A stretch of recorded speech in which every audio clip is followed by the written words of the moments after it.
Welcome into a commitment edition of the Husker247 Podcast, a double commitment edition. And that features both me, Mike Schaefer, and Michael Bruntz here on the Husker247 Podcast.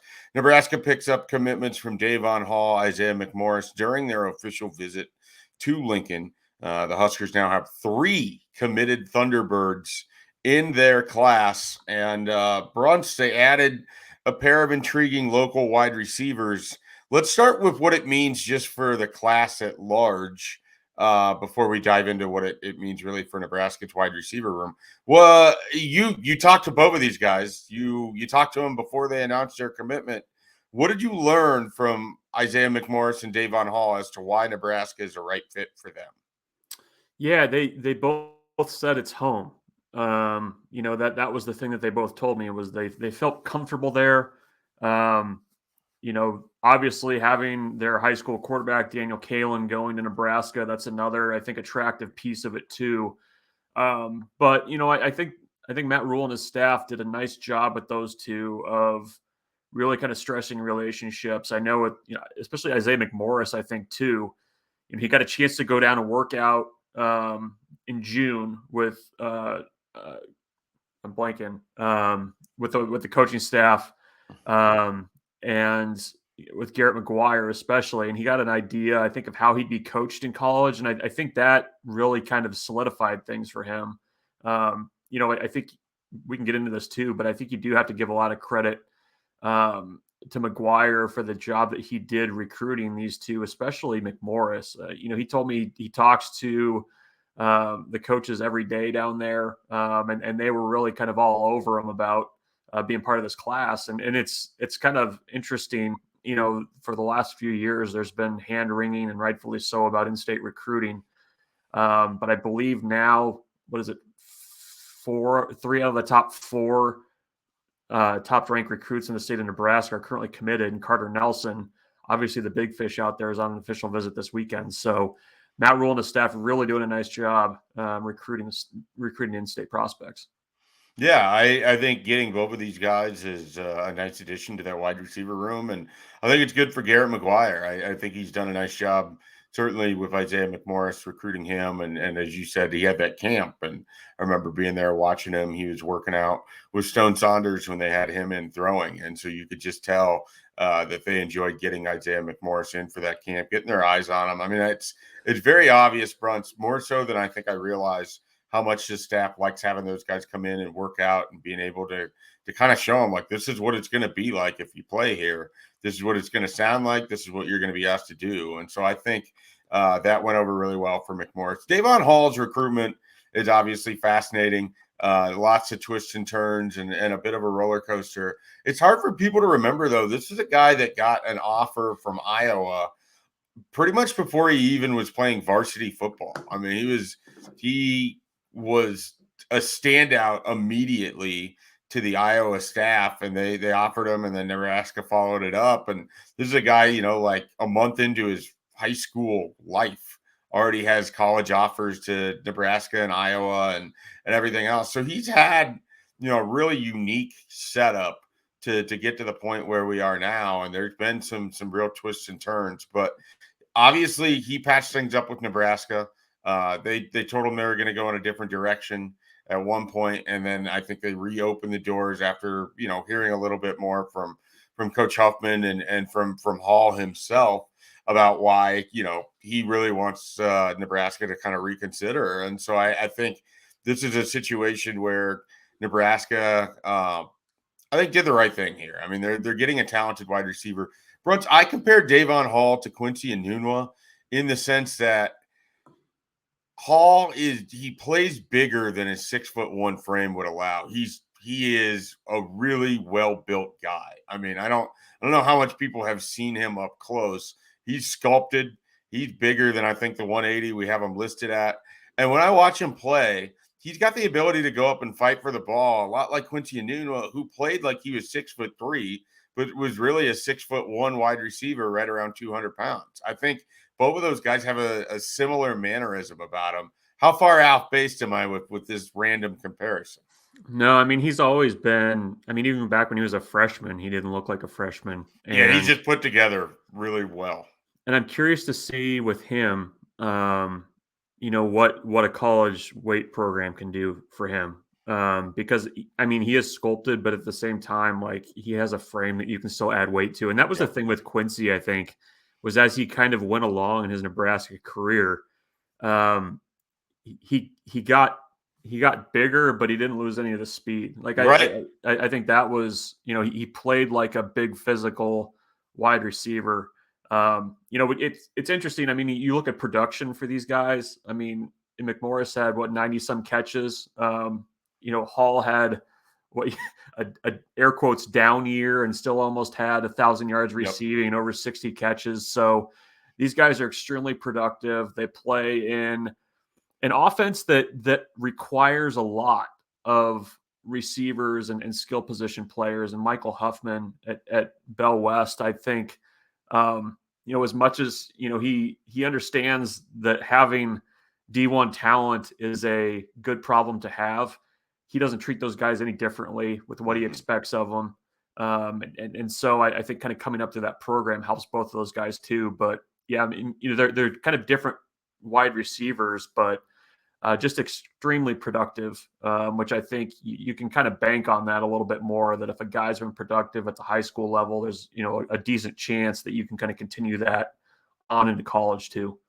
Well, and you love the fact that both of these guys are getting their high school quarterback is going to the same college as well. I think it matters more for McMorris than maybe Hall, but I mean, McMorris and Kalen both got their opportunity last year and shined with it. And I think there's a lot of chemistry there.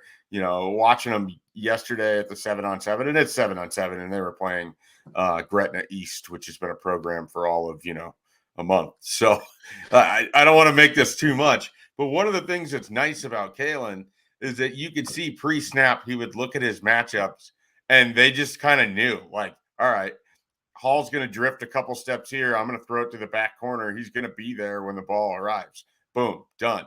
All right. Isaiah McMorris is going to set this guy up like he's going to fake outside. Then he's going to cut right across his body. I'm going to take one beat, throw. The ball's going to be there, and he's going to be there. Like when you have that kind of chemistry, it makes it pretty easy. Certainly in 7-on-7, it makes it easier when you're playing actual football. And I think it'll help those guys when they're all together at Lincoln. I mean, I made the Quincy and Nino comparison for Dae'vonn Hall. Weirdly, and we haven't even watched this guy play for Nebraska, it feels like Isaiah McMorris could be like a Billy Kemp, like kind of a guy that plays in the slot, works against whatever coverage he gets, isn't necessarily going to stretch defenses long, though he could. Isaiah McMorris is a far better athlete than people probably realize, but I think his in the box quickness, like he could be a guy that you dump it off to in those quick slants and those slot routes, and he's really dangerous because he's hard to tackle. Yeah, they'd kind of talked about Nebraska was going to move him around. Training program. It'll certainly play out better for McMorris. Yeah, no, he's a guy, to your point. They're going to use him in the slot. They'll use him outside. They will. He even said that they talked about using him in the backfield a little bit as well. So he can kind of go all over the place. I think you're right. He's probably more athletic than you probably give him credit for. I think too, when you see somebody his size, it's easy to kind of put them in a box as just like a strictly slot guy, and he'll live there, I'm sure. Yep. But he has the ability to play all over the place, and I think that's what the staff is kind of looking to do with wide receivers is try to find different pieces. I mean, you even saw the spring game. Kemp was moving around quite a bit with where he was being used. I think that's a pretty decent comp for what McMorris can kind of grow into. So we'll throw this one in there too. Nebraska picked up a Donovan Jones commitment yesterday. Their last 3 commitments have been in-state guys. You add that to Daniel Kalen and to Ashton Murphy. They're up to 5 commitments in the state. You still have Caleb Benning, Caleb Piper out there, Carter Nelson. How are you feeling, Bruntz, about this staff and their willingness to to take talent from inside the state and add it to its recruiting class. I mean, Matt Rule said it when he got here, but the proof really feels like it's in the pudding right now of all of these kids that are committed in this class. A lot of pudding. A lot of pudding. Pudding for everyone. Pudding for everyone. Yeah, it's.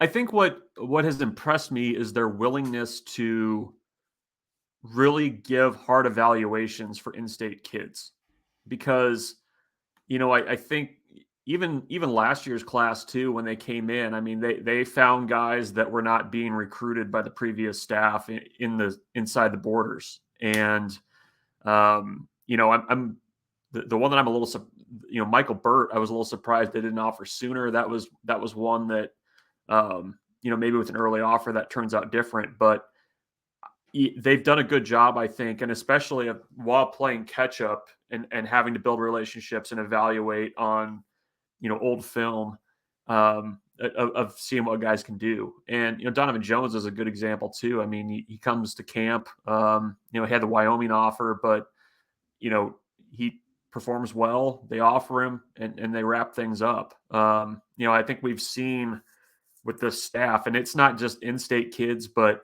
the importance of camp evaluations and what they're going to run guys through. They really want to see how they move, how coachable they are. And I don't know, I disagree with me if I'm off base here, but it feels like if you're an in-state kid at Nebraska and you're borderline, maybe you've got some FCS offers or whatever, there's a realistic chance that you can show up in Lincoln and with a good camp, put yourself in position for an offer. I mean, they're not just there taking your money, giving you a dry fit shirt and sending you on your way. So I think that has stood out to me a lot with this staff so far, is that they are going to give a true and honest evaluation. If they feel like a kid can hack it, there's a good chance he's going to get an offer. Do those kids keep those shirts? Like, are you ever wearing those again? You probably work out in it. I've seen you see it around, like in the 7-on-7 and the summer throwing league stuff. You see it some places.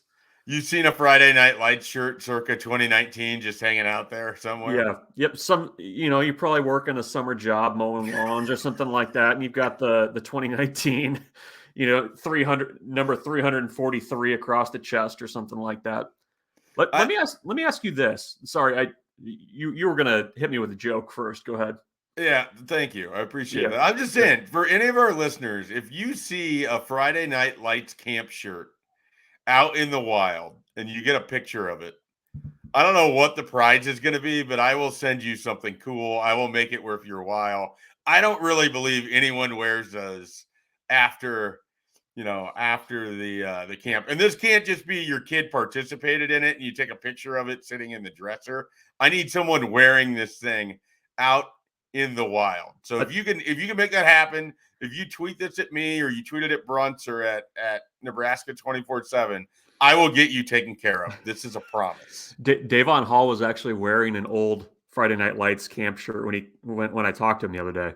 Of course he was. Yeah. So of course he was. So naturally, after all of my bluster, there's going to be like 14 people sending things in. It's the first person. If you're the first to do it, I will acknowledge it. I will send you something. I don't know what it's going to be, but it'll be cool. So maybe a game worn Schaefer t-shirt or something like that. Maybe I'll send him my Wayne State baseball camp shirt that I still have. Nice. So I was going to ask you, I mean, this is the latest off of a very long run of commits since we last podcasted. Like 17 commits ago, I think, was our last podcast. So what do you make of this week? I mean, because I was thinking about this today, and I would not have said that Nebraska would be pushing 20 commits by the end of June. And no, I would have thought maybe 14 would have been like, whoa, they had a really good month. Yeah. I mean, what's like kicking it forward? There's one more official visit weekend that's going on right now. I mean, they're probably in a good place for a few of those guys that are visiting as well.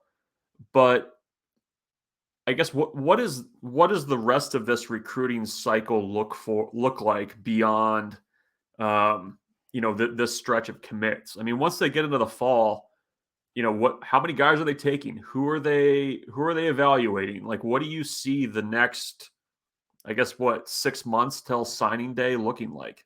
Yeah, I mean the really fascinating thing is going to be up front on the offensive line because I think you got three guys that hold key decisions as it relates to what Nebraska has going for it in the offensive line. And I know there's other visitors and there's other people of note, and they're certainly going to potentially bring in more in the fall. But I look at it with Grant Bricks, who's visiting Nebraska right now, Caleb Pyfrom, who was here at the beginning of June, and Caden Massey. If Nebraska can get two of those guys and you pair that up with Landon Davidson, Jake Peters, and Gibson Pyle, you might be done with your offensive line recruiting at that point. I mean, if they could get all three of them, that would be huge because you're talking about, at least in Massey, you're talking about a potential tackle for sure.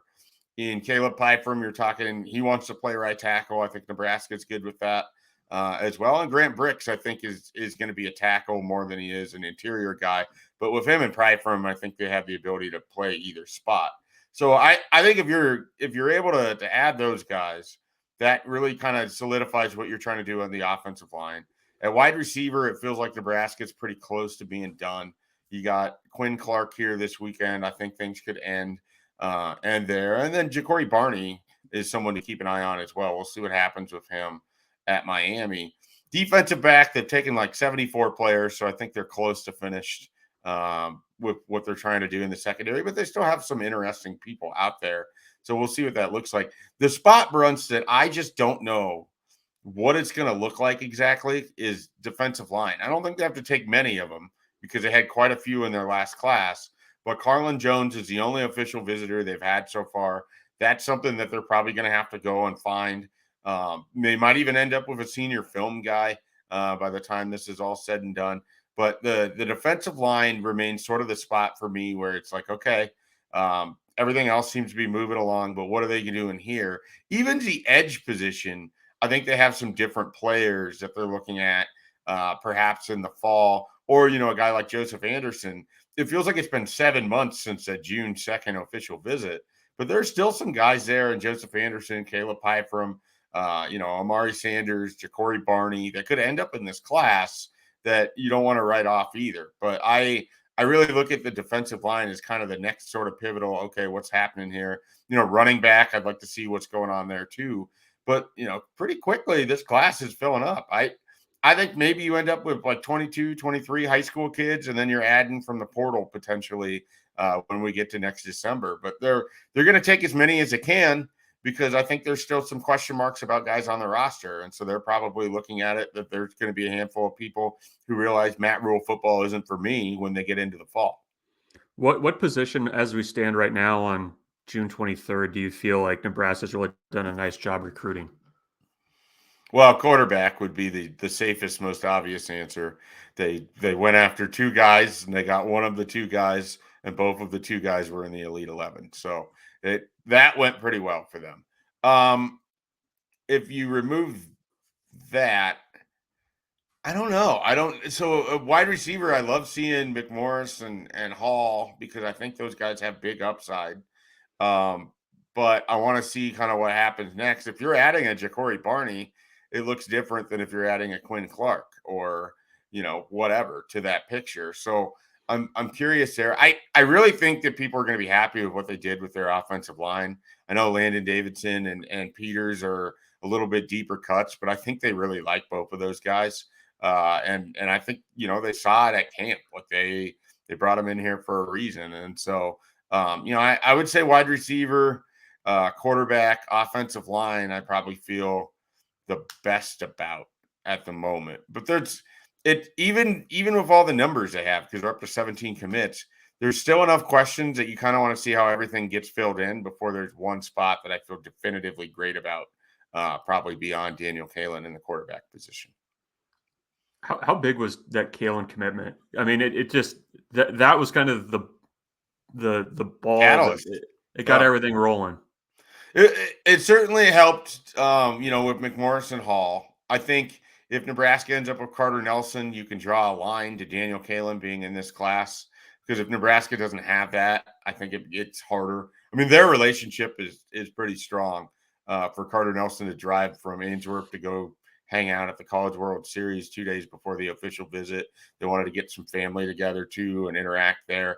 I haven't put in a crystal ball yet, but I'm very close to doing so for Carter Nelson. So I think that's certainly something to watch, over the weekend. So Kalen has been huge in that regard. But what even more than the peer recruiting and his access to helping out in Omaha, I'm really glad he had last weekend to prove that he can play too. Like, we can talk about the peer recruiting aspect and developmental quarterback and all of that.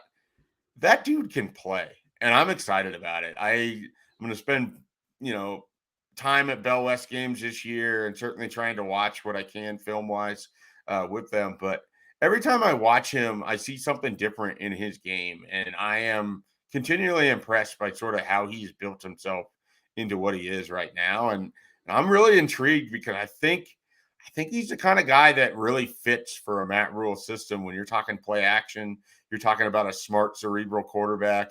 We'll see if the overall athleticism allows him to run in college, but he's got enough that he's not going to be a zero for you there either. Yeah. I don't know, in him winning that accuracy competition, like that felt like a big deal to me because like if a kid's accurate in high school, I mean, that's the old Mike Leake adage, right? If he's accurate in high school, he's going to be accurate in college. He's going to be accurate. I mean, the accuracy piece of it's kind of the toughest thing to teach because so much of it's just it's all mental too. And that piece of the Elite 11 stood out most to me, and probably the most promising piece of it, I would say, out of his performance out there. Yeah, I agree with you on that. And, one of the things about it is that the other thing that tells you, and especially for him at the high school level with Dae'vonn Hall and Isaiah McMorris, your 50-50 balls at those levels are more 70-30 when you got wide receivers that can go out and fight for it. And so when you can be accurate and you're putting it in spots where really only your guy has a chance, but you have a special guy out there that can catch for you, I mean, it makes it seem like he's even more accurate because of it. So it all kind of works together. And I think Bellevue West is going to be really tough for some teams because you can't double both of those guys at the same time. And oh, by the way, they have more coming. Like Ben Goodwater's a senior, and he's going to be a really dangerous third option. You have Caprice Keefe and Eric Evans that are already sort of catching attention in the recruiting world. And then I believe Jeremiah Green is the name that he was outstanding at the 7-on-7 I was at. So, Daniel Kalen's got like an embarrassment of riches to throw to. And it'll be sort of fun to see how Hoffman designs everything with this offense, because you can't take it all away. So, they're going to be a lot of fun to watch at that level. And that's going to help Daniel Kalen get even better too, because he's going to realize how teams are playing defensively, and it's going to force him to get better in the film and then be better on the field. So it all works together. Anything else we need to cover? No, I think we hit most of it. So we hit on Jones a little bit. We hit on Hall and McMorris. Of the other guys that jumped into the boat, is there another one that really kind of stands out for you out of the Caleb Barta, Evan Taylor, Braylon Prude, Landon Davidson, Jake Peters? I think I named everybody there. Yeah, I mean, Davidson is interesting to me. He camped. He was another camp offer. That was actually the third time he'd camped at Nebraska, and weighed in at 308 pounds. He's a wrestler and has great feet. Moves really well for an interior guy that size. And he was, I was a little bit surprised that his recruitment didn't kind of move a little bit faster than what it was. I mean, Colorado, the previous staff had offered him, and Coach Prime had not come in with another offer until Nebraska did. He had Kansas, Iowa State, Oregon State was kind of keeping him warm, I think, in case of a senior offer or something like that. But he's a kid that led Broomfield to a 4A state title last year in Colorado. Like I said, he's a wrestler, just a really strong kid that, I think you're starting with a pretty good frame there. to be a potential interior guy. I mean, I think when you look at what Nebraska kind of has in its program now and what it looks like maybe in a couple of years, you needed to add a few developmental guys to that interior line that maybe you don't need to count on in year one, but maybe by year two, you're maybe starting to knock on the door of the two deep. And I think with him, he's got that potential. So I think that was another good example of Matt Rule and that staff really just kind of knocking an official visit out of the park, because he went home to Denver fully anticipating to take more visits, let the recruitment play out. He didn't really have a timeline for a decision. He gets home and decides, I need to be in Nebraska, calls and commits that night. So I think that was kind of an under the radar one. And again, another example of them being able to run somebody through the paces, see how they're coached. And I think we'll end up probably being a little bit more of a good under the radar type commitment in this class by the time it's all said and done. Yeah, it makes you wonder if Nebraska can parlay success on the field into getting more kids coming to their camps. Because if you start holding up the fact that, these guys came in and they worked out for you, and that's how they ended up with their offers, and that's how you get offers at Nebraska. It's not just going to be handed out to you. If they can get to the point where you can do that, they can be pretty dangerous. I mean, I don't think that you're going to get every kid that you ever end up in your recruiting class to come visit for a camp the way you would at a place like Alabama or LSU or whatever. But if you're getting a lot of Midwest kids, if you're getting those Kansas City kids, if you're getting kids from Iowa, which, I thought this staff would maybe take a little bit of a step back of recruiting Iowa, but that doesn't seem to be the case at all. I mean, they've already set themselves up well with guys in 2025 and beyond. And so I am very interested how that might play out with just the camp idea alone. I'm already sort of intrigued after this first year how many people they're going to bring in and what the camp sort of changes they make. I didn't look for the same schedule, but it's certainly something that is going to strike us differently than maybe the previous staffs that we've kind of covered in how they utilize those camps, because it's not just the big Friday night lights thing. Like, dudes were getting offers that were there on a Tuesday, or they were there on a Sunday, or they were there on a specialist camp, or, whatever it was. And I think that's pretty interesting, and certainly something that we'll keep an eye on, I think, moving forward.